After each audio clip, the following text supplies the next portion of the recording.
अच्छा, इसके अंदर रास्ता है, अगर आप आना चाहते हैं तो आए।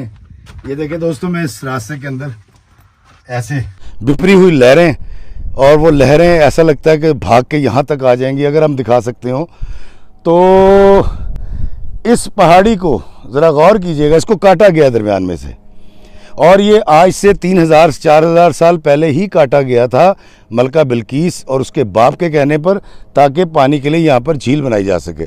ये वाला जो पोर्शन है, ये इसके ऊपर फांसी दी जाती थी। ये देखिए, ये एक अंदर सुरंग सी है दोस्तों। यहाँ पर ज़मीन पर छोटी छोटी छिपकलियाँ या गिरगिट। अस्सलाम वालेकुम मेरे अजीज़ों क़ारिब, मेरे अजीज़ों, मैं मुस्तफ़ी प्यारे पाकिस्तान के सिटी ऑफ लव लाहौर से आज मौजूद हूँ सलाला में। जी हाँ, सलाला जो है ये ओमान का एक शहर है, बड़ा खूबसूरत शहर है, बड़ा कदीम शहर है। यहाँ पर बिफ़ोर इस्लाम बहुत सारी बाक़ियात मौजूद हैं। जी हाँ, अभी मैंने आपको दिखाया है समंदर से कटा हुआ पानी है, ये एक झील है यहाँ पर, और इस झील के किनारे पर मेरे पीछे जो आप देख रहे हैं ये खंडरात, ये है मलका बिल्किस का महल। जी हाँ, कहते हैं मलका बिल्किस का महल है ये इसका दरवाज़ा है। और ये तामीरात जो हैं ये आसार कदीमा का इसके ऊपर होल्ड है, और वो इसकी देख रेख करती है। यहाँ पर इसकी तारीख़ भी लिखी गई है। इस तारीख़ के मुताबिक ये 300 साल कबल मसीह में ये इमारत मौजूद थी। अब उससे पहले कितने अरसे पहले थी ये नहीं पता। बड़े बड़े पत्थरों से को तराश के ये दीवार बनाई गई, और किसी भी पत्थर का साइज़ एक नहीं है, और हज़ारों साल पुरानी ये तामीरात हैं। और यहाँ पर बहुत सयाह आते हैं सारा साल। मौसम बड़ा खूबसूरत है। अगर आप मेरे पीछे देखें, बादल नीचे उतरे हुए, ये काले बादल हैं, और सलाला की यही एक खूबसूरती है कि यहाँ पर बादल झुक जाते हैं पहाड़ों के ऊपर। और आए, मैं आपको लेकर चलता हूँ इस महल के अंदर, और फिर कहानी सुनाते हैं आपको मलका बिल्किस की। आइए मेरे साथ।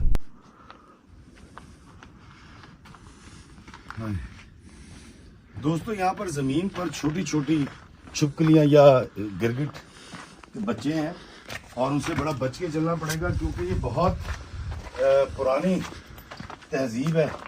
ये देखें, ये एक अंदर सुरंग सी है, इसके अंदर ऐसे रास्ता जाता है जिसके अंदर मैं जाकर देखूं या ना देखूं। Oh my God.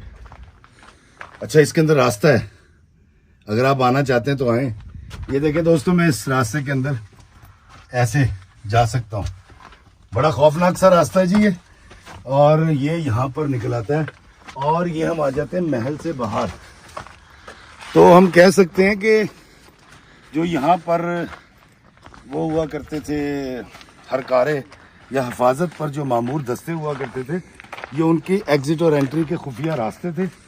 और हम दोबारा से महल में दाखिल होते हैं।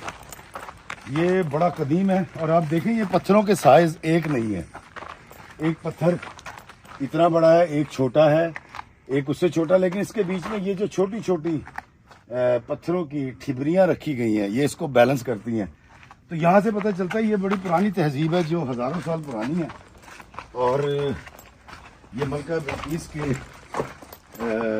महल की बैरूनी दीवार है। मेरा ख्याल है हमें वहीं से अंदर जाना पड़ेगा, पता नहीं कितनी तवील है ये। तो आए अंदर चलते हैं।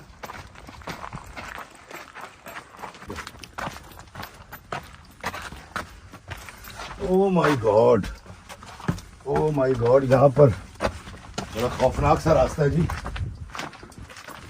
ये यहाँ पर कुछ बाकियात हैं कमरों की। ये देखें, ये ऐसा लगता है कि ये छोटी छोटी बारक्स हैं, क्योंकि ये जो है बैरूनी हिस्सा है महल का।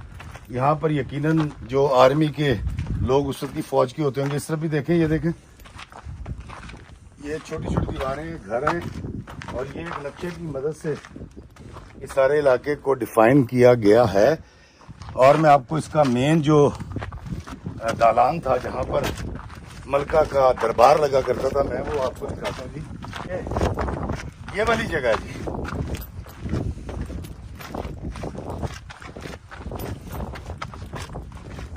यहाँ पर दरबार लगा करता था, और यहाँ पर ही मलका बिल्किस का तख्त हुआ करता था। और कुछ लोगों का कहना है कि यहाँ पर मलका के नहाने के लिए एक हौज हुआ करता था, जिसके अंदर इत्र और खुशबुएं हुआ करती थी। और वो पानी कहाँ से लिया जाता था मैं ये भी आपको बताता हूँ और दिखाता हूँ। दोस्तों, मलका नहीं रही, उसका महल बाकी है। और मैं मौजूद हूँ सलाला में। सलाला ओमान का शहर है, बड़ा हसीन और खूबसूरत शहर है। दोस्तों, मलका बिल्किस का ये महल, मैं यहाँ से शुरू करता हूँ कि देखें ये समंदर को काट के यहाँ पर एक झील बनाई गई। झील के साथ ये देखें ऊंट है और ये मलका बिल्किस की ऊंची फसीलें महल की। और वो झील है ये देखिए, ये वो झील है जो समंदर से काट के बनाई गई है।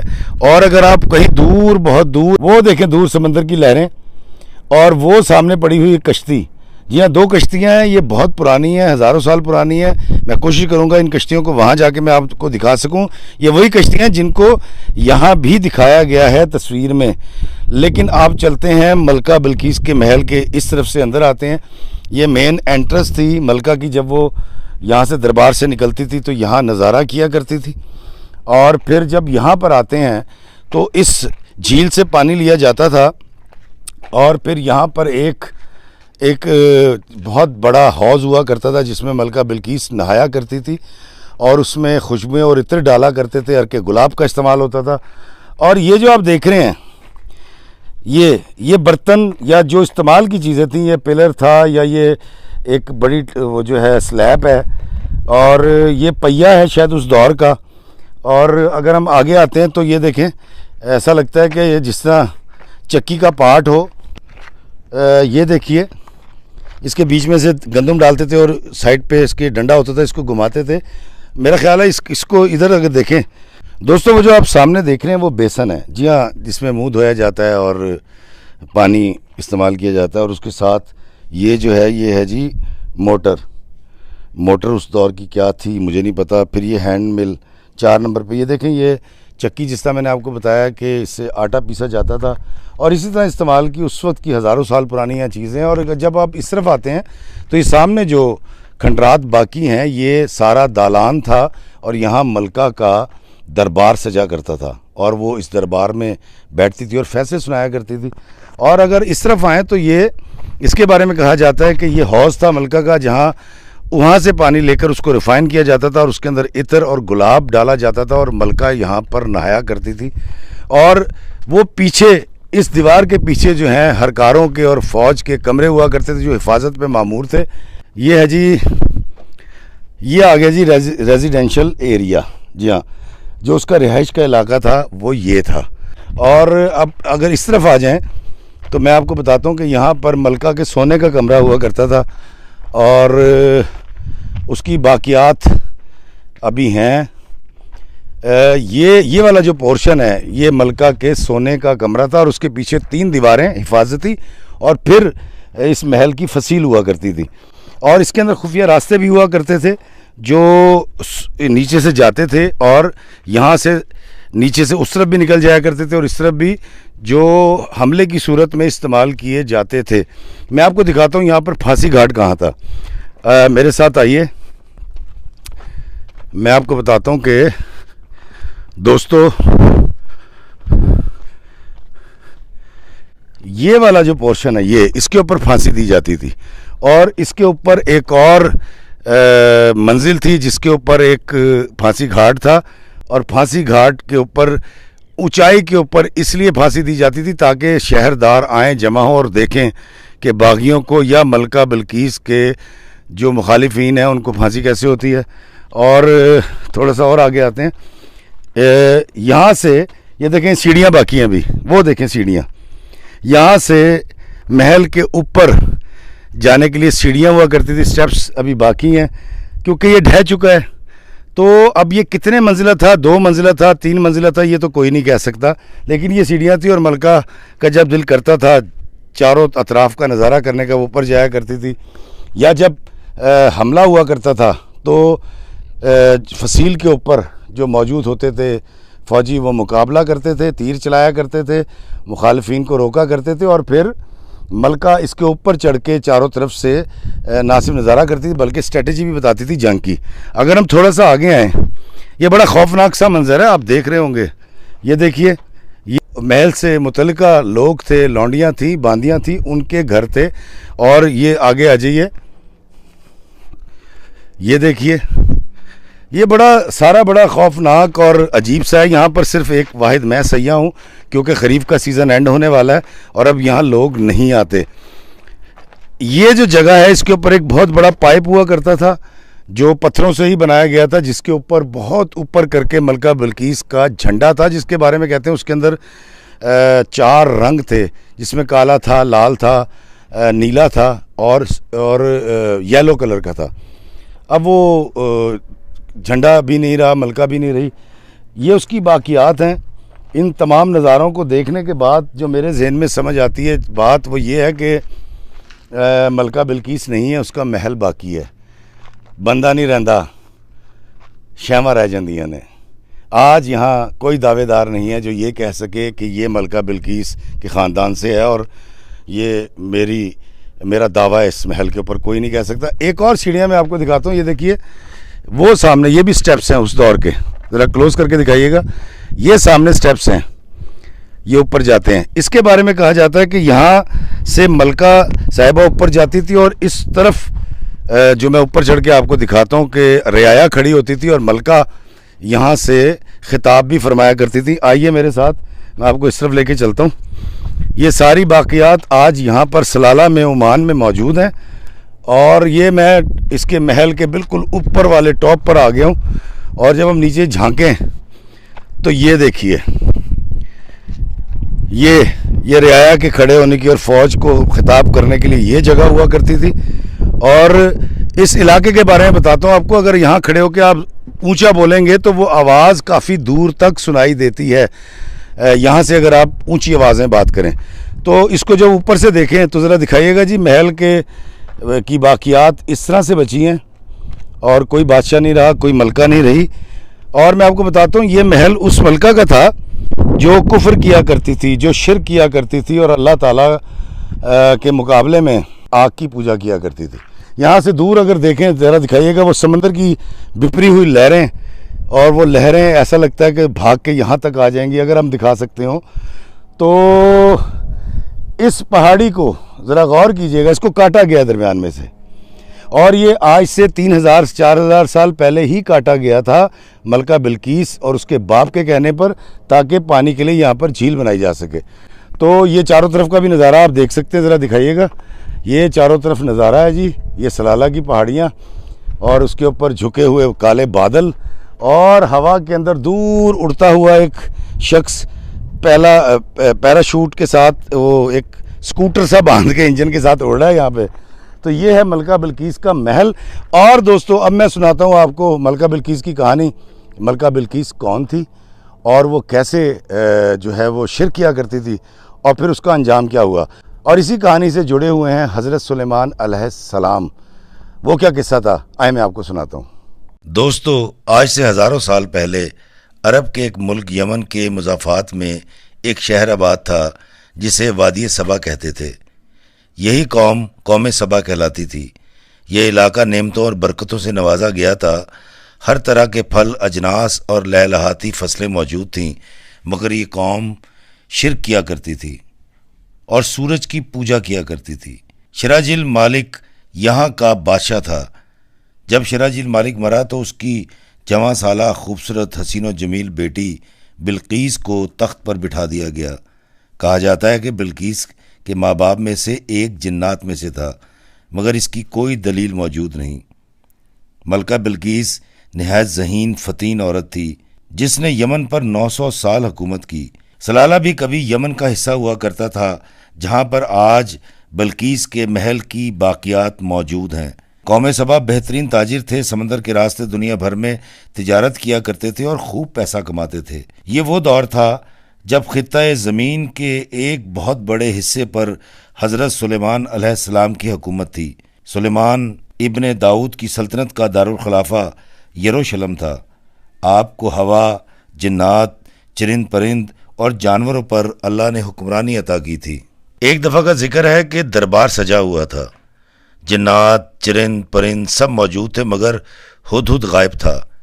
हज़रत सुलेमान अलैहिस्सलाम ने हुदूद को गायब पाकर फरमाया कि अगर हुदूद ने आज हाजिर ना होने की कोई माकूल वजह ना बताई तो मैं उसे सज़ा दूंगा। इसी असना में हुदूद हाजिर हुआ और गैर हाजिरी की वजह बयान करते हुए कहा कि ए अल्लाह के पैगंबर, मैं उड़ते उड़ते एक ऐसे मुल्क में पहुंच गया जहां एक बहुत हसीन व जमील औरत बिल्कीस की हुकूमत है, जो नहायत ज़हीन और फ़तीन है, जो एक ऐसे नायाब तख्त पर बैठती है जिस पर हीरे जवाहरात और ज़ुमर्द जड़े हुए हैं। उस मुल्क में अल्लाह ने हर तरह की नेमत उतारी है, मगर वो लोग और उनकी मलिका शिरक में मुब्तला हैं।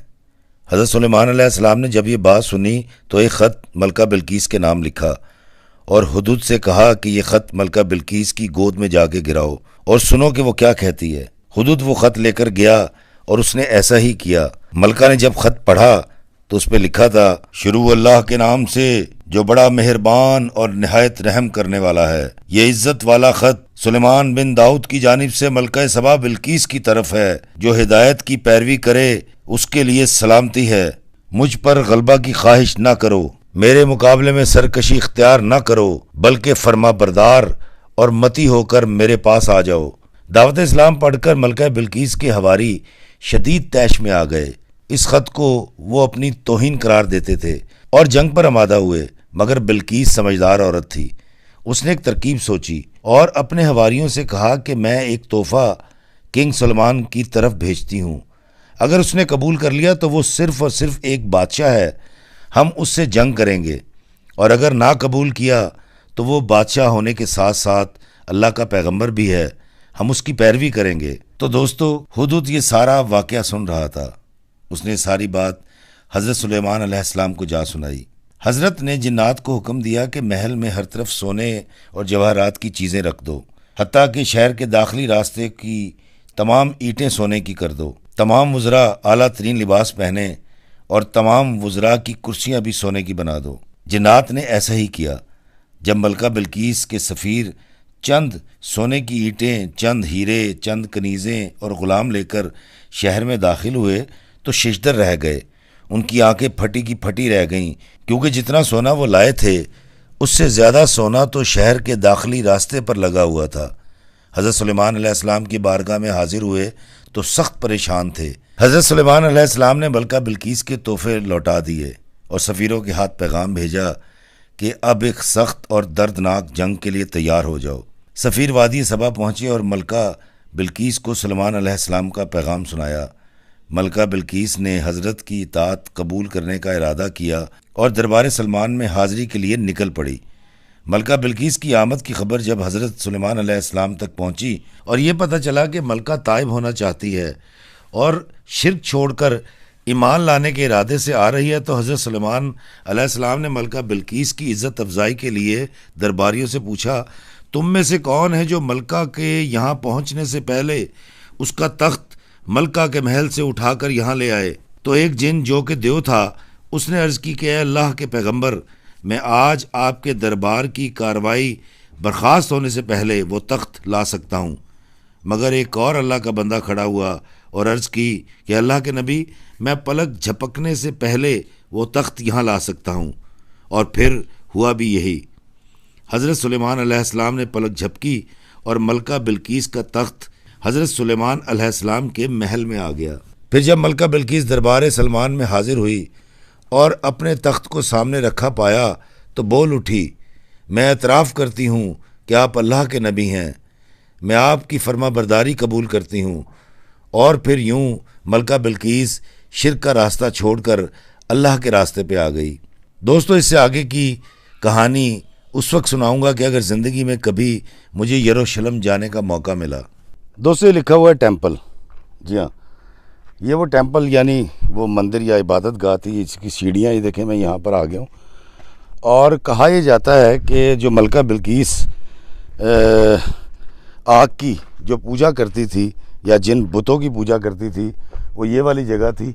यहाँ पर वो आग जलाई जाती थी और जहाँ ये 3 पत्थर पड़े हुए हैं, 1, 2 और ये 3, यहाँ पर 3 बुत हुआ करते थे जो कि आग के सिंबल थे। और यहाँ पर इस जगह पर आग जल रही होती थी। और ये वो जगह है जहाँ पर अल्लाह के सिवा वो किसी गैर अल्लाह को पुकारा करती थी। और आए यहाँ से बाहर निकलते हैं, रात होने वाली है और मुझे निकलना है इससे पहले। दोस्तों यहाँ से हम आगे आते हैं जी, और हमें जल्दी जल्दी यहाँ से निकलना है, मगरिब का वक्त होने वाला है। और मगरिब के वक्त से पहले मुझे पहुँचना है, रोशनी बाकी रहे, और मुझे पहुँचना है एक बहुत बड़ी ज़ियारत पे जिनका नाम है हज़रत उवैस करनी। या हज़रत उवैस करनी रज़ी अल्लाह ताला अन्हु का मज़ार शरीफ भी यहाँ पर है। दोस्तों हम रास्ता भूल गए। इसके महल की ये एक बड़ी अजीब क्वालिटी थी कि मलका बिल्किस के महल में अगर कोई और आ जाया करता था जो कि महल को जानता नहीं था, वो रास्ता भूल जाया करता था। मैं भी रास्ता भूल गया हूँ। देखते हैं कि इससे बाहर निकलने का रास्ता है कौन सा। तो दोस्तों ये बड़ा अजीब सा सीन है, ये पता नहीं यहाँ पर रास्ता। हाँ जी, ये देखिए ये सीढ़ियाँ बनी हुई, ये भी अभी बाकी हैं जी, कहीं कहीं बाकियात हैं। और मेरा ख्याल है हमें इस तरफ चलना चाहिए। दोस्तों कुछ नहीं बचा, लेकिन ये महल मशहूर है मलका बिल्किस के नाम से। और मेरा ख्याल है शायद ही हमें बाहर ले जाएगा। ओह माय गॉड, ये इससे, हाँ जी हम वहीं आ गए जहाँ से एंटर हुए थे, और इस तरफ जाके हम फिर कहीं फंस ना जाएं। तो आए इस छोटी सी कूफा से बाहर निकलते हैं जो हमें मलका बिल्किस के महल से बाहर ले जाएगी। आ जाए। बिस्मिल्लाहिर्रहमानिर्रहीम, बिस्मिल्लाहिर्रहमानिर्रहीम। हाँ, और दोस्तों हम आ गए महल से बाहर। हाँ दोस्तों, मैंने आपको दिखाया मलका बिल्किस का महल, और ये आपको कैसा लगा मुझे ज़रूर बताइएगा। लेकिन फिर बात मैं वही करूँगा जो मैं पहले भी करता हूँ कि बड़े बड़े फ़िरौन, शद्दाद, नमरूद आए और आकर चले गए, बड़े बड़े चंगेज़ खान जुल्म ढाकर चले गए, बाकी बचा तो सिर्फ अल्लाह का नाम। इतना बड़ा महल, इतनी बड़ी औरत का महल मलका बिल्किस का मौजूद है, लेकिन मकीन कोई नहीं है, यहाँ कोई नहीं रहता। और अब मुझ जैसे लोग इसको देखने के लिए आते हैं ताकि ये निशान इबरत आपको दिखा सकें। मेरा ये वीडियो सलाला से, ओमान के शहर सलाला से आपको कैसा लगा मुझे ज़रूर बताइएगा, क्योंकि जब आप फीडबैक देते हैं तो मुझे हौसला मिलता है, और फिर मैं और ज़्यादा एनर्जेटिक होकर वीडियोस बनाता हूँ। मैं बनाता रहूँगा, लाता रहूँगा आपके लिए बड़े बड़े आला तरीन वीडियो जो आपके इल्म में भी इजाफा करेंगे और आपको तफरीह भी फराहम करेंगे। पसीना बहुत आ गया, साह चढ़ गया जे, मैनू दियो इजाज़त सलाला शहर तो इस दुआ दे नाल कि अल्लाह सानू आसानियां अता फरमाए ते आसानियां वंडन दा शर्फ अता फरमाए। आमीन। अस्सलाम वालेकुम व रहमतुल्लाहि व बरकातुहू।